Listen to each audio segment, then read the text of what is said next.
Welcome guys, कैसे आशा है अच्छे होंगे। साथियों, सी प्रोग्रामिंग में हम सीख रहे हैं फंक्शंस को, जिसमें हमने लास्ट वीडियो में कवर किया था लाइब्रेरी फंक्शंस को। आज हम सीखेंगे यूजर डिफाइन फंक्शंस को। अब देखिए, नाम से ही आपको पता चल रहा है यूजर डिफाइन फंक्शंस मतलब वो सारे फंक्शंस जो यूजर द्वारा बनाए गए हैं या यूजर द्वारा डिफाइन किए जाते हैं। अब यूजर द्वारा कोई भी फंक्शन किस प्रकार से डिफाइन किया जाएगा या यूजर डिफाइन फंक्शंस होते क्या है, किस प्रकार से डिफाइन करेंगे, ये सारा जानते हैं इस वीडियो में, तो इसमें अंत तक बने रहिएगा। नमस्कार साथियों, मेरा नाम है मनोज कुमार और आप देख रहे हैं कंप्यूटर ज्ञान गुरु चैनल। तो चलिए सीख लेते हैं। देखिए, यूजर डिफाइन फंक्शंस क्या होते हैं। यूजर डिफाइन फंक्शन वो होते हैं कि कोई भी यूजर किसी खास काम को करने के लिए जो फंक्शन बनाता है उसे यूजर डिफाइन फंक्शन कहते हैं। यूजर द्वारा डिफाइन किए जाने वाले फंक्शन के मुख्यतः 3 पार्ट होते हैं। हम इसको 3 पार्ट में डिवाइड करके चलते हैं। पहला पार्ट होता है फंक्शन प्रोटोटाइप, दूसरा होता है फंक्शन कॉल और एक तीसरा पार्ट होता है फंक्शन डेफिनेशन। अब तीनों को समझते हैं। पहला आता है फंक्शन प्रोटोटाइप। अब फंक्शन प्रोटोटाइप क्या होता है, देखो, function prototype is just an information to the compiler about the function structure definitions. अब कंपाइलर क्या है यहाँ पे, देखिए, प्रोटोटाइप एक इंफॉर्मेशन है जो सी के कंपाइलर को बताता है कि आप एक फंक्शन बनाने जा रहे हैं। तो ये इंफॉर्मेशन किस प्रकार से देंगे, जो फंक्शन बनाने जा रहे हैं उस फंक्शंस के भी 3 पार्ट होते हैं। पहला पार्ट रिटर्न टाइप, दूसरा फंक्शन नेम और तीसरा होता है उसका आर्गुमेंट। अब आर्गुमेंट की बात करें तो ये पोर्शन होता है what value do you want to pass to the function, यानी कि आप फंक्शन को कौन कौन सी वैल्यू देना चाह रहे हैं। आप कोई इंटीजर वैल्यू देना चाह रहे हैं, फ्लोट वैल्यू देना चाह रहे हैं, आप किस प्रकार की वैल्यू देना चाह रहे हैं, वो आप यहाँ पे आर्गुमेंट वाले पोर्शन में लिख सकते हैं। दूसरा रिटर्न टाइप। अब रिटर्न टाइप क्या होता है, रिटर्न टाइप वो वैल्यू होती है जिन्हें कोई भी फंक्शंस आर्गुमेंट की वैल्यू को प्रोसेस करने के बाद लौटाता है, उसको रिटर्न कराता है। यानी कि this is the value that the function returns after processing the argument values. और एक होता है फंक्शन नेम। ये फंक्शन का नाम होता है जो यूजर द्वारा डिफाइन किया जाता है। ये कोई भी नाम हम दे सकते हैं। जैसे हम किसी भी 2 वैल्यू को ऐड करना चाह रहे हैं तो हम इसका नाम ऐड दे दें या सम दे दें। यूजर डिफाइन फंक्शन का दूसरा पार्ट है फंक्शन कॉल, यानी कि जो भी फंक्शन हमने डिक्लेयर किया है, हमने बनाया है या आपने बनाया है, यानी कि यूजर द्वारा 2 फंक्शन बनाया गया है, वो खुद से परफॉर्म नहीं करता है। कोई भी फंक्शन जब डिफाइन किया जाता है तो उस फंक्शन के अंदर जो कोड लिखा गया है वो खुद ब खुद एग्जीक्यूट नहीं होता है। उनको एग्जीक्यूट करने के लिए उस फंक्शन को कॉल करना पड़ता है। जब उस फंक्शन को कॉल किया जाता है तब उसके अंदर जो भी कोडिंग की गई है वो एग्जीक्यूट होती है। और तीसरा पार्ट इसका आता है डेफिनेशन, यानी कि फंक्शन की डेफिनेशन।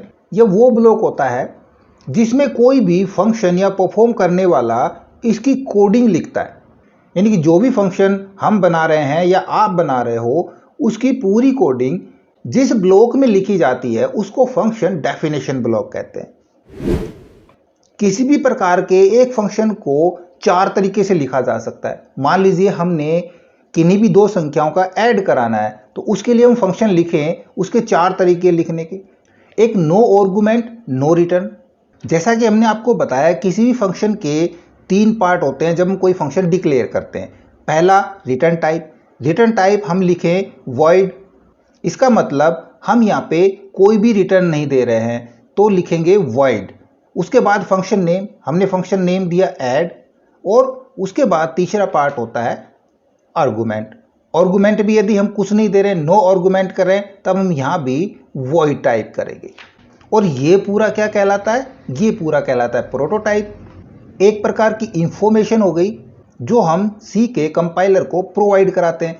क्या इंफॉर्मेशन हमने प्रोवाइड कराई कि भाई हमने एक फंक्शन बनाया ऐड नाम का, जिसमें हमने ना तो कोई आर्गुमेंट दिया और ना ही हमने कोई रिटर्न दिया। हमने फंक्शन बना लिया और जब भी हमने इसकी फंक्शनैलिटी परफॉर्म करानी होगी तो हमें इसको कॉल कराना पड़ेगा।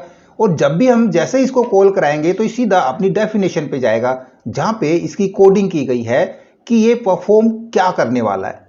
तो जो डेफिनेशन पोर्शन है उसके अंदर क्या आएगा, उसके अंदर हमारा आएगा वॉइड, ऐड, और जो आर्गुमेंट वाला पोर्शन है ये ब्लैंक रहेगा क्योंकि कोई भी आर्गुमेंट इसमें नहीं दिया गया है।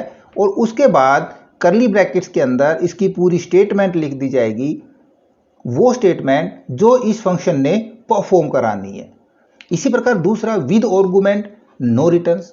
फंक्शन मान लीजिए हमारा वही है ऐड नाम का, और इसके अंदर हम विद आर्गुमेंट हम वॉइड नहीं देना चाह रहे, हम आर्गुमेंट देना चाह रहे हैं, और हम किसी भी दो संख्याओं का जोड़ करना चाह रहे हैं। तो दो संख्या हमारी कोई भी हो सकती है, इंटीजर टाइप होती है, फ्लोट टाइप हो सकती है। तो उस स्थिति में हम यदि इंटीजर टाइप ले रहे हैं तो हम यहाँ पे इंट लेंगे, और दो वैल्यू ले रहे हैं तो दो बार हम इंट टाइप करा देंगे। तो ये हो गया हमारे आर्गुमेंट। और नो रिटर्न इसको हम वाइड छोड़ देंगे। इसी प्रकार नो आर्गुमेंट विद रिटर्न, तो फंक्शन तो ऐड नाम का हो गया, आर्गुमेंट नो आर्गुमेंट है तो यहाँ पे करा देंगे वाइड। और विद रिटर्न हम रिटर्न किस प्रकार का ले रहे हैं, ये फंक्शन क्या रिटर्न करेगा, किन्हीं भी दो संख्याओं का जोड़ कर रहे हैं। यदि संख्याएं हमने इंटीजर दी है, मान लीजिए हमने 2 और 4 दो संख्याएं दी हैं, दोनों इंटीजर हैं, तो उनका रिटर्न क्या होगा, इंटीजर ही रिटर्न होगा।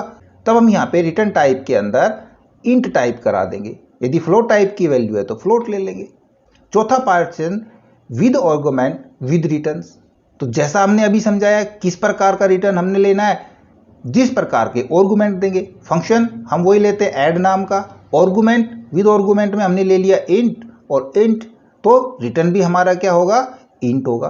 तो ये वाली इंफॉर्मेशन है, ये चली जाएगी सी कंपाइलर के अंदर। इन सभी को हम किस प्रकार से कोडिंग करेंगे, कैसे लिखेंगे, ये सारा हम नेक्स्ट वीडियो में एग्जाम्पल के साथ समझेंगे। तो नेक्स्ट वीडियो काफ़ी इंटरेस्टिंग होने वाला है, तो लगातार हमारे साथ बने रहिएगा। ओके, आशा करूंगा वीडियो आपको जरूर अच्छा लगा होगा। इसी प्रकार अच्छे अच्छे वीडियो देखते रहने के लिए लगातार हमारे साथ बने रहे। हमारे वीडियोस को ज़्यादा से ज़्यादा हम दोस्तों में शेयर करें, में लाइक करें, और यदि नया पर चल पे तो हम सब्सक्राइब जरूर कर लें।